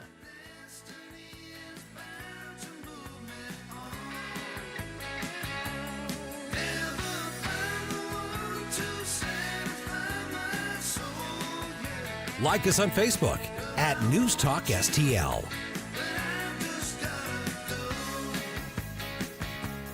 From the News Talk STL Weather Center. I'm First Alert 4 Chief Meteorologist Steve Templeton. Chance for a few storms in the morning, especially south of St. Louis, otherwise a low of 71. A hotter, more humid day, a high of 89 degrees, heat index up to 96. And let's watch for some isolated storms that could develop in the late afternoon and evening. Otherwise, it's dry as we head into Thursday with a low of 68, a high of 87. Not quite as muggy. That's the latest from the First Alert 4 Weather Center. I'm Chief Meteorologist Steve Templeton. Hey, it's Vic Porcelli. We're sitting here with our great friend, Chris Cooper. Hi, Chris. What's going on, Vic? How are you? I hear you wrote another book. This one's an e-book. Is that right? The Business Owner's Playbook for Financial Clarity. So it is a great book for entrepreneurs. It's a very short guide. Give people, business owners, the ability to understand key questions that are important, such as succession planning, legacy planning, getting the IRS out of our pockets, right? Because do you like paying taxes? I do not. I don't think anybody likes paying taxes, right? That just makes sense. And then always talking about protection. And then the other thing from a business owner perspective, what is the biggest asset a business owner has? Probably their business itself, right? We need to make sure we understand what the value of that business is as well. So this new book, I'm sure, is incredibly expensive, right? How much? No, it's a free resource. Oh, it's free. We provide guidance, we provide education because we want to make sure people feel educated and understanding because sometimes you don't know what questions to ask, and we need to make sure we help arm people with information to ask the right question. Reach out to Chris and Stacy today at SerenityWealthNow.com. Investment advice offered through Fortis Capital Advisors, LLC. Mark your calendar for the annual Leadership for America Dinner 2026, Friday, September 25th at the St. Charles Convention Center Grand Ballroom. Join News Talk STL for an unforgettable evening featuring keynote speaker Nick Shirley, the independent journalist who exposed the alleged fraud in Minneapolis, plus additional speakers and guests, dinners included.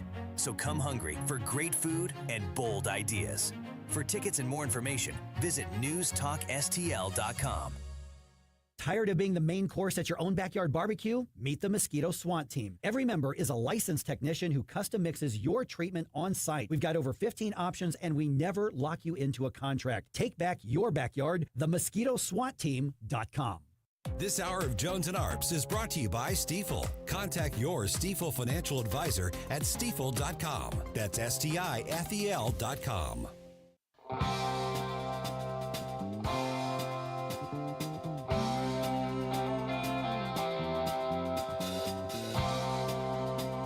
You're listening to Tim Jones and Chris Arps.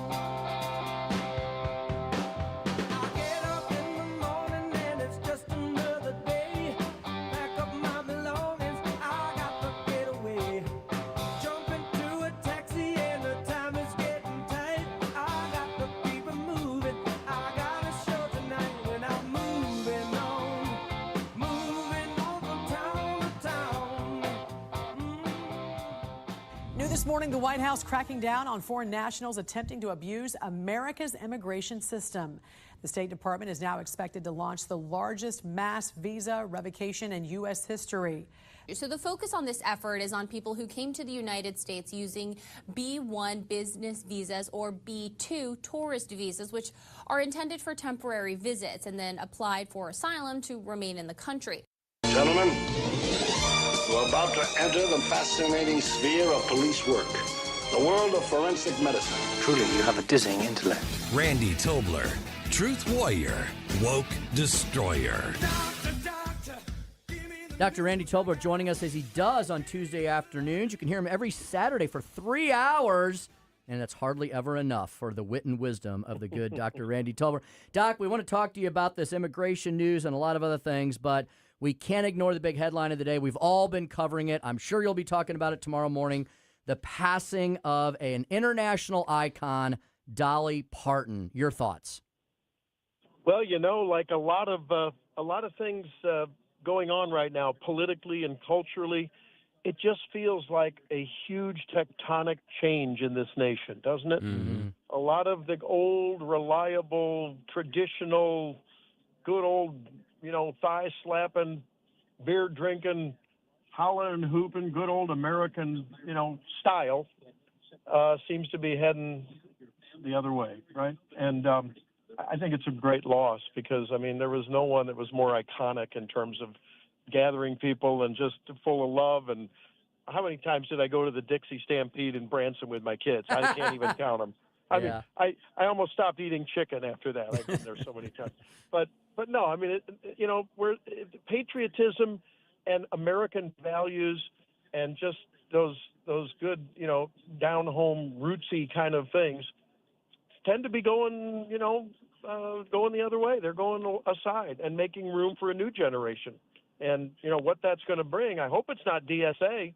I hope it's more the revival that we've seen, on campuses. And, and I guess it's going to be that titan battle of who's going to win out. The Dolly Partons are the El Sayads of the world. I know where I'll place my bets. Doc, I think I'm going to start getting into gardening and just growing my own food now. We've had the cyclospora thing with the lettuce. We've had a salmonella outbreak with jalapenos, 400 reported cases in 32 states. And now we have an alfalfa sprout outbreak. Yikes. What's going on here? That's not the first time that the alfalfa sprout thing has been there. I think those are for some reason, those tend to be products that over the years tend to be sort of a recyclable kind of a problem. And look, anytime it's ironic, isn't it? Here we are in an era where, and I'm really thankful for this, that RFK has really elevated eat real food and try to eat natural stuff and cook your own food and, hit the outside of that grocery store and hit the lettuce and the produce department, early and often. Isn't it funny that, now we're hearing these kind of things? Maybe people will go back to frozen stuff and processed foods because at least it's been through the ringer 5 or 6 times. But, in terms of the absolute risk of having this problem, it's very, very low.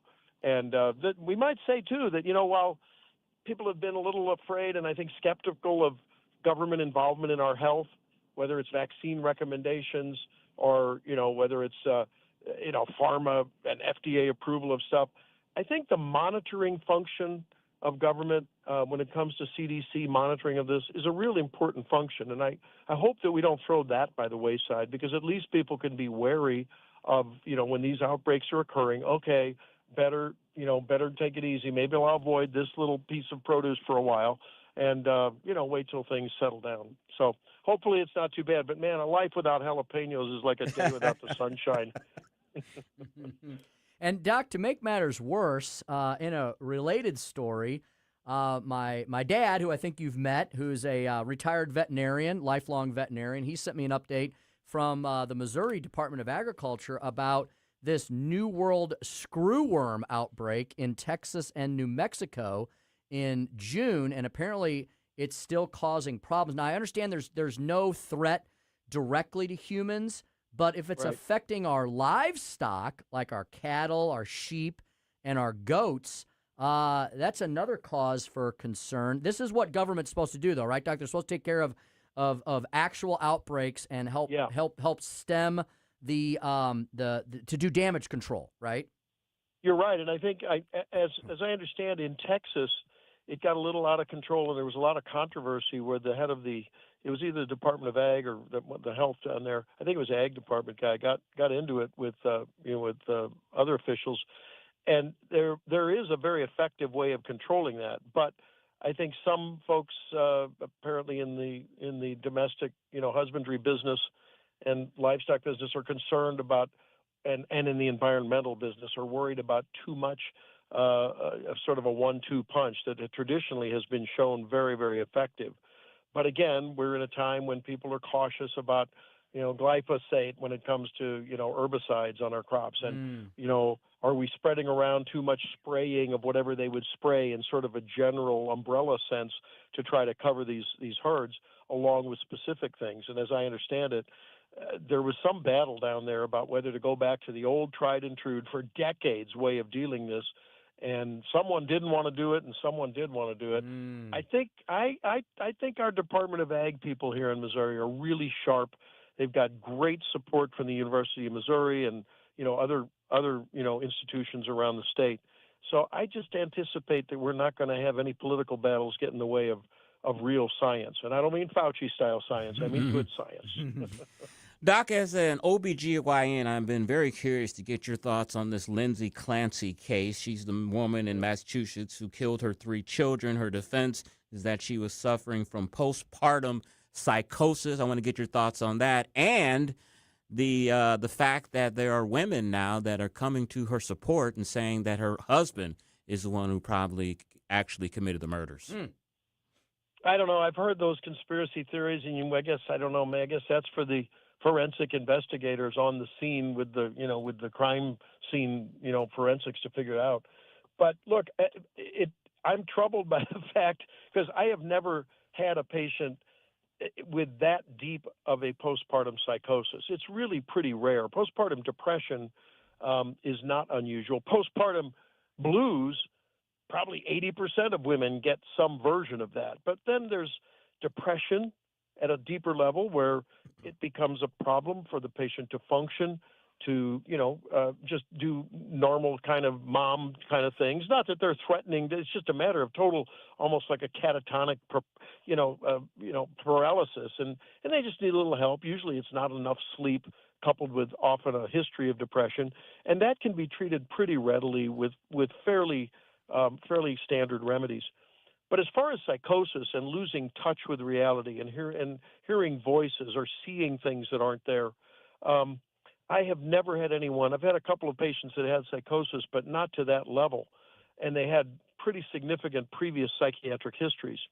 And I guess that's what I'm unclear about. It appears as though we don't have an evidence of like a deep, dark psychiatric past for this woman, and that doesn't in any way, shape, or form eliminate the possibility that could have been just a new diagnosis for her. You hear, pretty well-spoken, quote, experts, psychiatrists who deal with this stuff a lot more than I do on both sides of the fence, the prosecution and the defense. So I don't know what to think. Maybe it's sort of like elections. Whoever pays the most money gets the most effective witness. I mean, I don't know. But it does trouble me that there seems to be so much debate as to whether you can have a temporary psychosis, be totally unaware, and feel no guilt or no, accountability in the moment because you're out of your mind, and then pull out of it. I know that psychosis can wax and wane, but boy, to have it this black and white, this hot and cold, I don't know. But again, I have to sort of plead uncle on this one because I'm not a psychiatrist, and I'm really troubled by the fact that it seems like we've got them on both sides, experts saying that she did it and could have done it and could have been absolutely psychotic or not in the other way. No, you can't do that. You can still do that and know that you're in trouble, that you're doing the wrong thing. Yeah, Doc. Look, I just hope that if she ends up in a psychiatric institution, it's for a long, long, long time. Right. That's what you hope, if that's the truth. Because I agree with you as a former litigator who worked in the criminal defense field as a prosecutor and a criminal defense attorney. I've always been troubled with the not guilty by reason of temporary insanity. And I'm thinking, okay, Doc, to your point, like I would imagine, again, I don't have the medical background. I've just only studied the law on this, but it's got to be extremely rare, right, that someone would have like a Jack Nicholson in The Shining kind of episode where you just completely, absolutely go berserk. I mean, I don't know what the science says about that, but I would think those are very, very limited, isolated incidences. But it seems like that word, not guilty by the reason temporary insanity, gets thrown around a lot these days. Yeah, and I'm afraid that this might, the very fact that there's so much controversy and publicity and above-the-fold news on this, Tim, really worries me. I mean, there was this guy and this kid in Pennsylvania, I believe, that stabbed his girlfriend, all of a sudden, oh, well, he was temporarily insane. Well, I think you could argue, if you want to be sort of a smart aleck devil's advocate, couldn't we argue that almost anyone who shoots a cop in the back of the head is that really a sane person if you want to broaden the definition of sanity, right? And I think it then maybe cheapens the few cases where there really are people who are, it's known to everyone that they're out of their minds and they do something absolutely crazy, but everyone is saying, well, my gosh, I'm sorry, I'm surprised they didn't do it sooner, that kind of a thing. And that's about this case that troubles. First of all, she's guilty of killing her children, strangling her children. She's guilty of that. Is she guilty in a legal sense, like you talked about and dealt with? I don't know. You can argue that in the courts and whatever. But she killed her children, and she admits that, right? So she is guilty. Was she crazy, though, when she did that? And I think the thing that bothers me is, instantly, like a light switch, you send your husband out to get some carry out, he heads out of the door, and unless he is part of it and absolutely knew she was crazy and denied it, and I can't believe that. I mean, I can't believe that she just slipped into and out of this without him having some warning that would have kept him there in the house, right? That's the thing that bothers me about this, the chronology of it, this sort of convenient, at least it seems like it could be a convenient in and out thing. And here's the other thing. Apparently she is not in the moment when she's crying in these episodes. She's not saying, I did it, I can't believe I did it, I just, that wasn't me. It's that she can't stand it. She can't listen to it. She can't, I don't know, that to me shows some remorse or at least some awareness that it was wrong, but yet no contrition over it. I don't know, it's the darndest case ever. And that just, it's one that I have to tell you, rarely do I run from news-making headlines because, it's interesting to talk about and it's things that people are talking about. And I think our audiences want to hear about it. But one after another, people that I'm on the air with, on my program, it's like, women especially, I don't want to talk about it. Yeah. I cannot go there. It's so horror. grisly to think about. I just can't think about it. And I think that's sort of where I am at it. Well, let's finish up on a more happier note, Dr. Tobler. Big medical news yesterday about Merck's cancer drug Keytruda being combined with a new experimental therapy called Instamaron, which has showed great promise for patients with high-risk melanoma. What can you tell us about that? Well, this is just another step on the stairway to liberation from melanoma. We're not there, but look, when I was training up until probably 15 years ago, maybe, melanoma was, if you get a deeply invasive, if it had gone below sort of the barrier membrane of the skin, it was like, oh boy, we shake our heads at the doctor's lounge, not a good thing for Joe or Sally. And it's been transformed into a disease that in many, many cases that before were just sort of written off as this is not going to work out well, to management as a chronic disease. That we've seen that with ovarian cancer a little bit. We're seeing a lot of cancers turn into, while they may not be ultimately, people experiencing full life expectancy and full cures, long-term survival that you just wouldn't imagine just a short blink ago in terms of medical history, timeline. And that's all because of the amazing development of researchers being able to unlock the keys to the immunologic cloaks that some cancers develop. Sometimes they disable the immune system. Other times, they have clever ways of, it's like a plant that's growing like a weed and it needs a lot of water. Well, tumors are able to create their own blood supply and invest in that to where it comes in. So whether it's, these novel mechanisms that are immunologically based and often combined with some of the older technologies are now, as you referenced, combining two new biological, immunological things. It's amazing. And I think with AI, while AI may have all, potential downsides, boy, I think we're going to see the pace of these advances go. And that is super, unbelievably great news. Indeed it is. Dr. Randy Tobler will deliver more of that information, knowledge, and wisdom Saturday morning here at News Talk STL, the Randy Tobler Show, 6 to 9 a.m.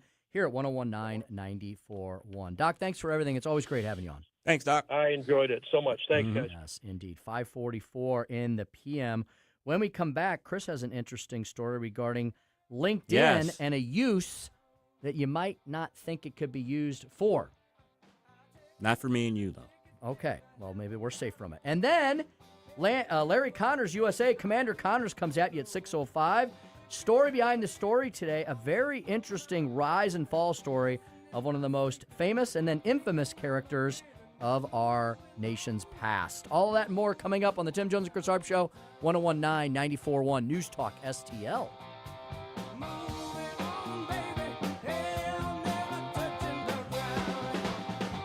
Like us on Facebook at News Talk STL.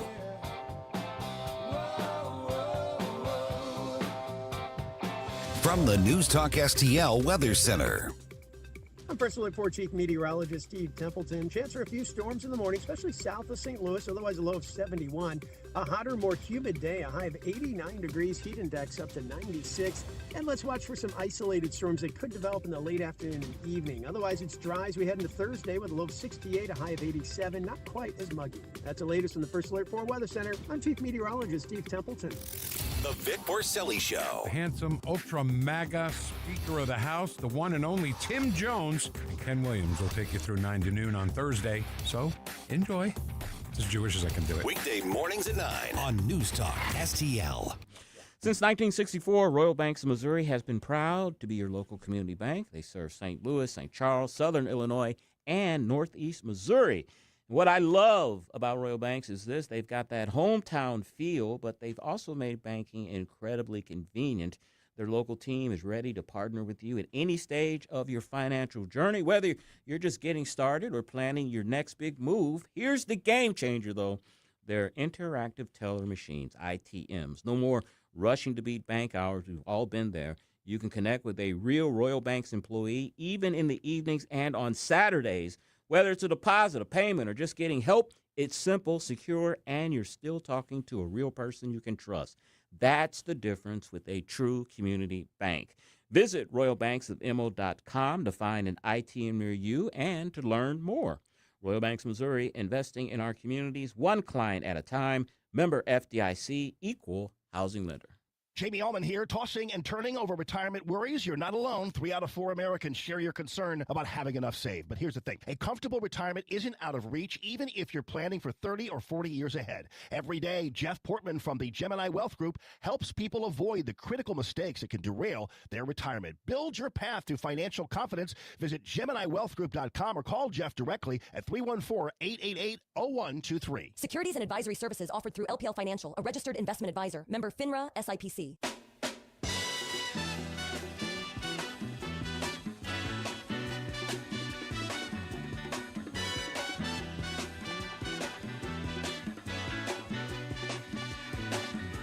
Hush not, child, and don't cry. Your folks might understand you by and by. Tim Jones and Chris Arps in the afternoon. Toward your destination, though you may find from time to time complication.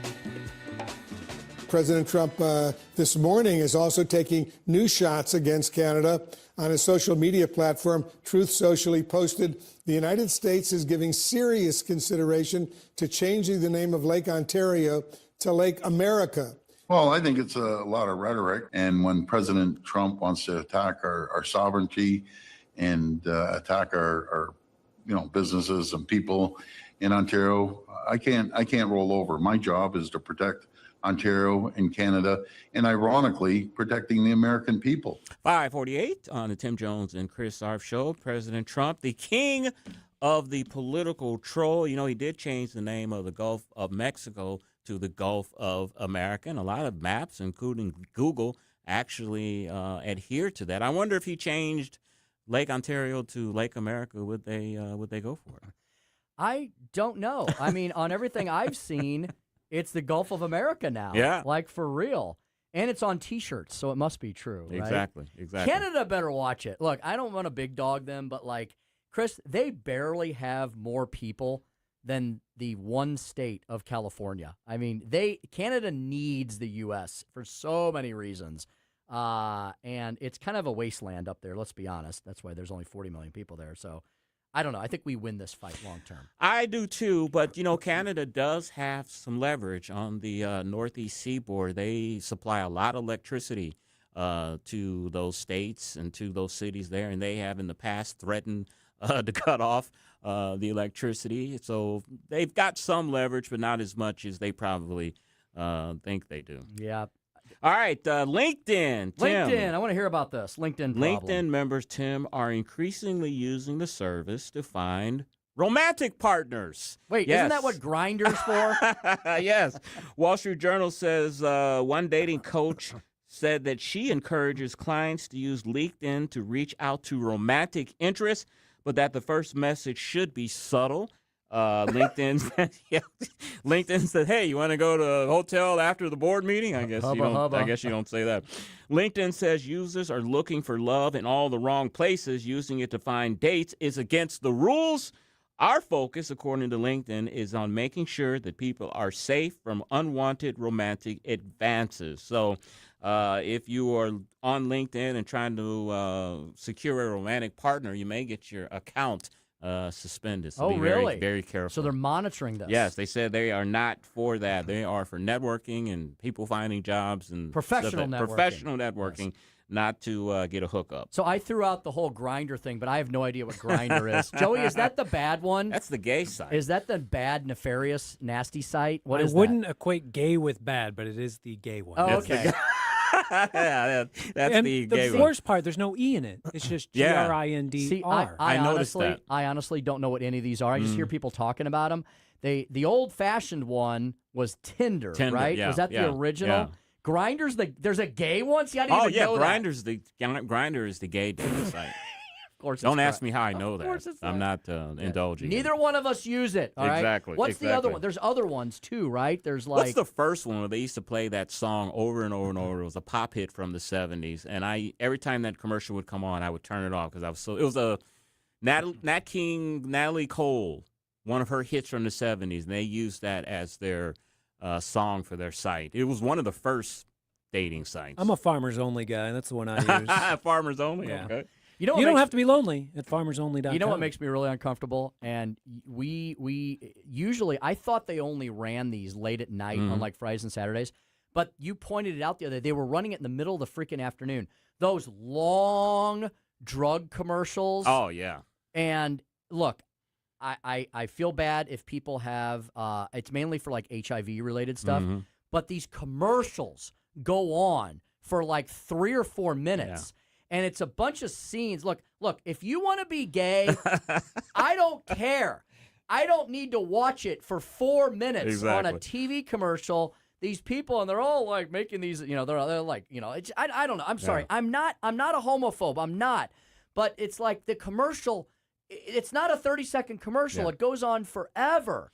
The ones that crack me up, and I guess you have to do this for legal reasons, is when they give the disclaimers at the end. Oh, they're hilarious. That if you take this drug, your tongue may swell up, you may have a heart attack, you may have permanent brain or heart damage. Or even death. And it's like, why the hell would I want to take a drug that has all of these potential side effects? But I guess they have to do that for legal reasons. Yeah, it's like they have this voice comes on, and it's like a drug for, okay, so it's not even it's for something simple, right? It's for like, you have a rash, right? You have a skin rash. And then this disclaimer, and it's the lawyers. Thank you. I'm sorry. It's our fault.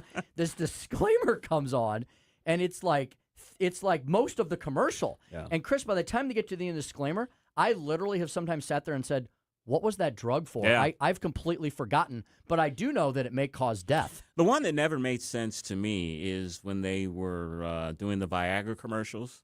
And they would talk about, if you have an erection that lasts 2 or 3 hours, go get help. And I'm like, isn't that what it's for? So now that people probably think I'm a homophobe, I will say that those commercials also make me uncomfortable, even though I'm heterosexual, because they go on for a long time too. And they're really cheesy. Yeah. They're super cheesy. And then, yes, I think the same thing. I'm like, that's a good thing, isn't it? Wasn't that the point of why? I'm so confused. all these drugs and the side effects and all that. Yeah. We could have a whole segment with Dr. Tobler just talking about big pharma ads and all of the complications and contraindications that go with them. And the thing is, they don't do it as much as they used to. But, when you watch the Sunday political shows, the audience for that are usually older people. But there's also kids that are up at that time watching television, maybe with their grandparents or with their parents. And I just wonder how awkward it would be, or it was, when you're watching a show with your grandkids and they're talking about having erections that longer than 3 or 4 hours. On a Sunday morning. Yeah, on a Sunday Yeah. morning. Make sure you consult your doctor. I thought that was probably pretty awkward. There's a lot of uncomfortable stuff that did not exist when we were growing up. So I guess we're just old fuddy-duddies. I don't know. Tim, we talk often here about data centers on the show. I think you did a speaker stump speech on it a couple of days ago, or Monday, or sometime last week. A new poll has come out. Okay. Americans are split. 43% supported data centers being built near them, while 42% oppose them. Now, that was last August. Now, a year later, 75% say they'd oppose one. A swing of more than 30 points. So the data center, AI companies, big tech companies, they got a lot of work to do, man. I did see a poll regarding that where the sentiment swung the other way when and yes, this is the problem. They got to educate people. They said, hey, the water problem has been largely cured. So if we told you that, what would you then think? It improved 32 points, I think, to the positive. So the problem is, yes, the tech companies got so far behind on this, they lost the narrative. But I've seen a ton of influencers and information on Twitter X where they're trying to swing it back the other way by saying, look, two big problems, water and electricity. We've solved the water problem. People go, oh, okay. Yeah, I've got a water statistic actually on data centers in my stack. It says here, the water use of every data center in America in 2023 equaled less than 1% of the water used to irrigate the nation's agriculture that year. 1%. So car washes and golf courses use more water. Exactly. We talked about how Prince Harry and Meghan Markle are headed back to the UK. I still wonder what that's all about. New York Post has a story on this, Tim. It said that when they were in the United States and living in California, Meghan Markle requested a sit-down with California Governor Gavin Newsom because she wanted to be considered to be appointed to a seat held by Kamala Harris. A Sussex source says that's there in England. It says she was firmly denied. The Post also reports that the couple in 2021 requested an Oval Office meeting with Biden, as well as accommodations at nearby Blair House. An idea White House staff quickly rejected. So the is that what this whole thing was about? I guess they didn't feel the love here in America, so they're going back to the UK. So they wanted to be an American she or he wanted to be an American politician. And that didn't work out. So screw you, Americans. We're going to go back across the pond. And the king is not getting any younger, so maybe they want to be with him in his last few years. Not saying I know anything or he's going to die soon, but he's not a young man anymore, and maybe they want to not be half an ocean apart. Indeed. All right, that is the Tim Jones and Chris Arps show. Up next is Larry Connor's USA. The story behind the story, the rise and fall of televangelist Jim Bakker. Boy, that's going to be a great story. Listen next on Larry Connor's USA, 1019 94.1 News Talk STL. Drive safe and have a great evening. Though you may find from time to time. Hey, JD Allman here, looking for the ultimate escape? Well, welcome to Santino's, where luxury meets authenticity in a stunning 6,000 square foot destination. Browse hundreds of premium cigars in the walk-in humidor. Explore more than 700 bottles of whiskey. Whether it's their non-smoking wine room, gaming lounge with custom poker tables, it's Santino's just off Highway 55.